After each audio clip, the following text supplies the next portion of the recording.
पिछले एपिसोड में आपने सुना कि शिवा सलमा को उसके उतावलेपन के लिए टोकने लगता है और उसको संयम का सबक सिखाने के लिए उसे बाजार में जाकर काम ढूंढने के लिए कहता है। सलमा के जाते ही राशिद बौखलाया हुआ अड्डे पर पहुंचता है और शिवा और माधव के पूछने पर बताता है कि पालूर नगर में कोई अनजान हत्यारा बड़े बड़े गिरोह के सरगनाओं को उनके घर में घुसकर बेरहमी से मार रहा है।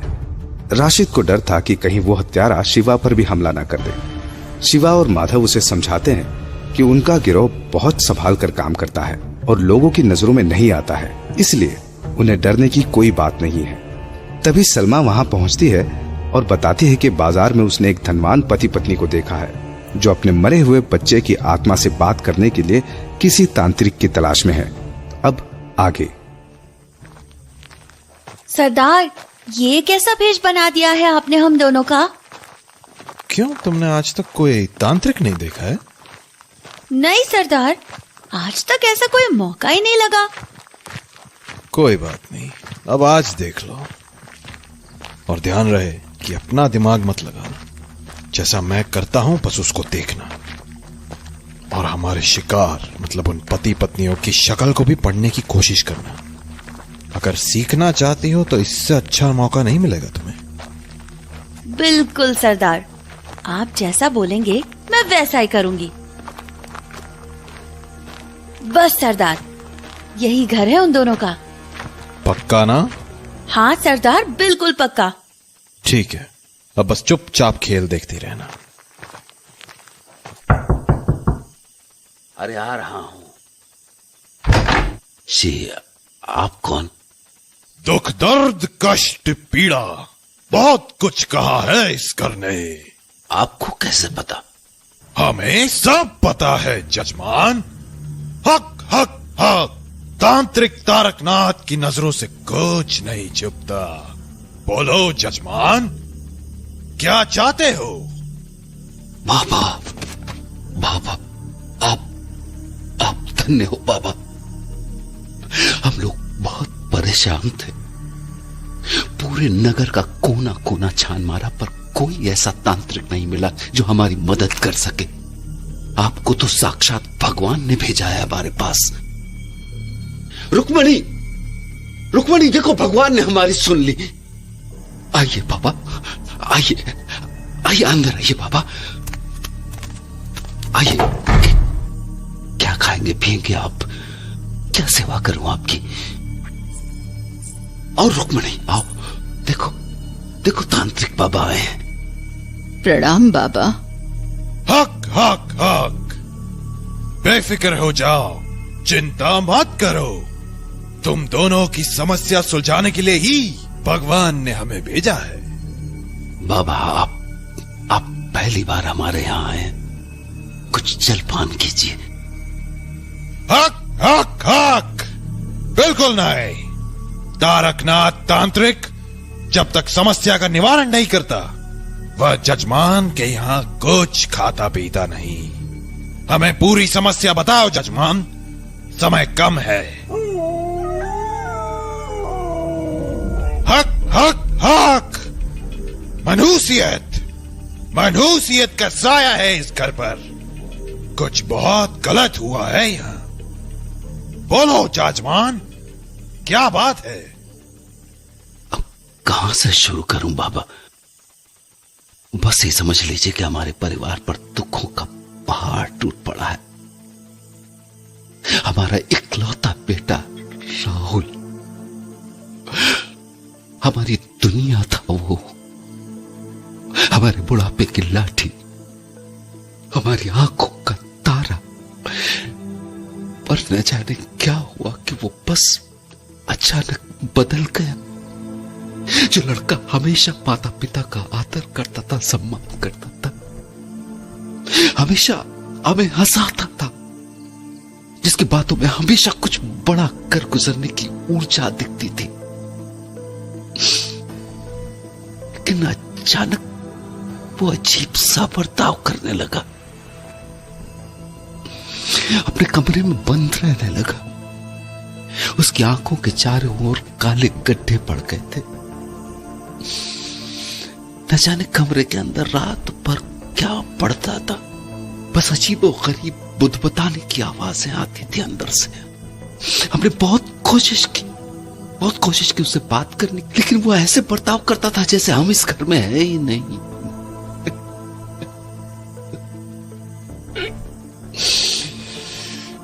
हम है ही नहीं इस घर में जैसे। शैतान का साया पड़ा था उस पर। उसकी हरकतें तो किसी शैतानी शक्ति के प्रभाव में की गई हरकतें लग रही है। फिर आगे क्या हुआ जजमान? फिर एक दिन क्या बताऊं बाबा, बस यही समझिए कि हमारा घर उजड़ गया। एक दिन सुबह वो काफी देर तक कमरे से बाहर नहीं आया। हम दोनों ने बहुत दरवाजा पीटा, आवाजें दी, लेकिन वो अपने कमरे से बाहर निकला, न जवाब दिया हमारी बातों का। तो थक हार कर मैंने सिपाहियों को बुलवाया और उन्होंने दरवाजा तोड़ा और तब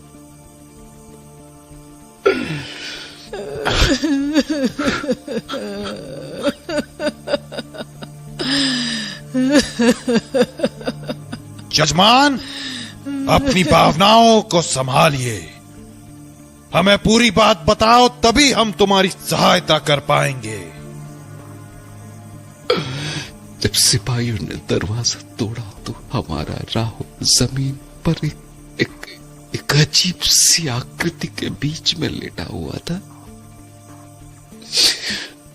उसके बाएं हाथ में चाकू था और उसकी गर्दन उसी चाकू से कटी हुई थी।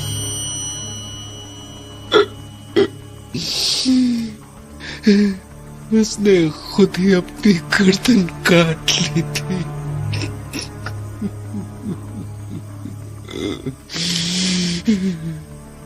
हमें आज तक समझ में नहीं आया कि उसने ऐसा क्यों किया ऐसा। पर हमें समझ में आ गया। तुम्हारे बेटे पर किसी शैतानी शक्ति का बहुत बड़ा प्रभाव था। दरअसल शैतानी शक्ति ने अपनी किसी तंत्र साधना के लिए उसका गलत इस्तेमाल किया। लेकिन बाबा, उसके बाद और कुछ भी हुआ। क्या हुआ जजमान? बताओ हमें। पिछले 6 महीने से हमारे घर में किसी प्रेत का प्रभाव है और हमें लगता है कि वो हमारे बेटे की आत्मा है। वो हमसे मिलने आती है मगर हम उससे बात नहीं कर पाते। हम उससे बात करना चाहते हैं बाबा, हम उससे बात करना चाहते हैं। हमें हमारे बेटे की आत्मा से एक बार बात करा दीजिए, बस एक बार। हक हक हक बिल्कुल करवा देंगे, लेकिन उसके लिए हमें और जानकारी चाहिए। हमें उसका कमरा देखना होगा और इस अनुष्ठान में काफी खर्च आएगा। प्रेतों से बात करना इतना आसान नहीं है, काफी तंत्र साधना करनी पड़ती है।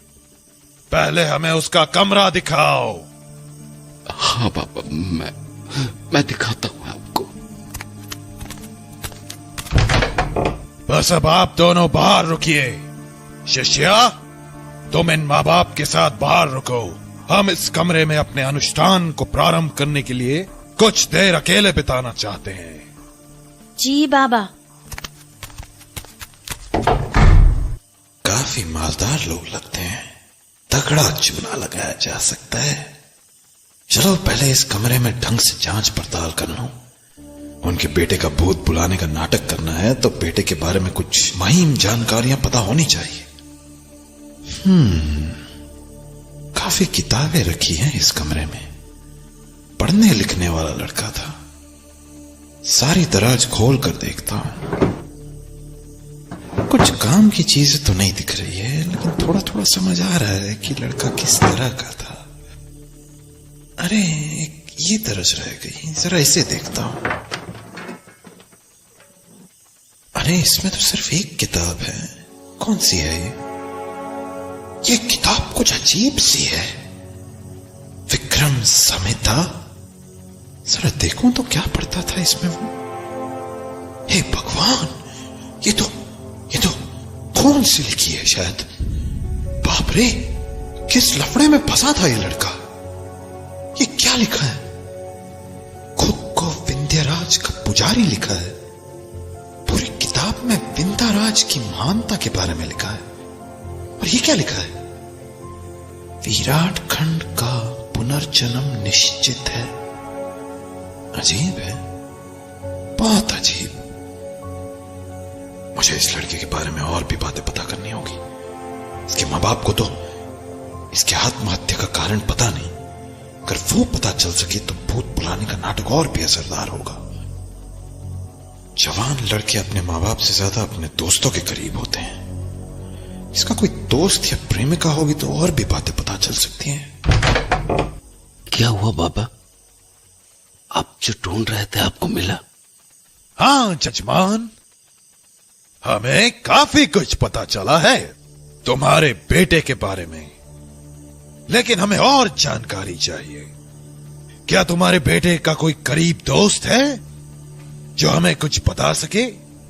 मैं बताती हूँ बाबा, एक मां से ज्यादा कौन जानेगा। हाँ बाबा, एक लड़का है जो शायद कुछ जानता होगा। उसके बचपन का दोस्त जो उसकी मौत के बाद कभी इस घर में नहीं आया। डबरू नाम है उसका। बाजार से थोड़ी दूर पर एक सराय है, वहां काम करता है। हमने उससे पूछने की बहुत कोशिश की, लेकिन उसने कुछ नहीं बताया। शायद आपको बता दे। चिंता मत करो जजमान, हम सारी तैयारी के साथ 3 दिन बाद इसी घर में अनुष्ठान प्रारंभ करेंगे। तब तक तुम धन मुद्रा की व्यवस्था कर लेना। अब हम चलते हैं। जी बाबा, आप निश्चिंत रहिए, हम धन की व्यवस्था करके रखेंगे। बस हमारे बेटे से हमारी एक बार बात करा दीजिए, बस एक बार। हक हक हक। चलो शिष्य।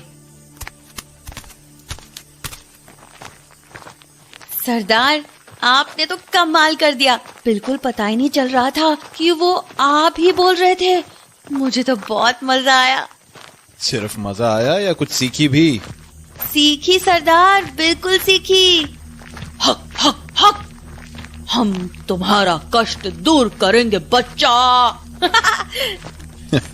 तेज है तू, लेकिन सिर्फ बोली नहीं, चाल ढाल भी बदलनी होती है। खैर, सीखने का हुनर है तुझमें। चल, अब तुझे कुछ और भी सिखाना है। क्या सरदार? भूत भी तो बुलाना है ना। चल, आज तुझे भूत बुलाने की कला सिखाता हूं। संभाल कर, लेकिन इसमें जान भी जा सकती है। क्या बात कह रहे हो सरदार? सरदार, सच बोलो ना सरदार, ऐसा होता है क्या?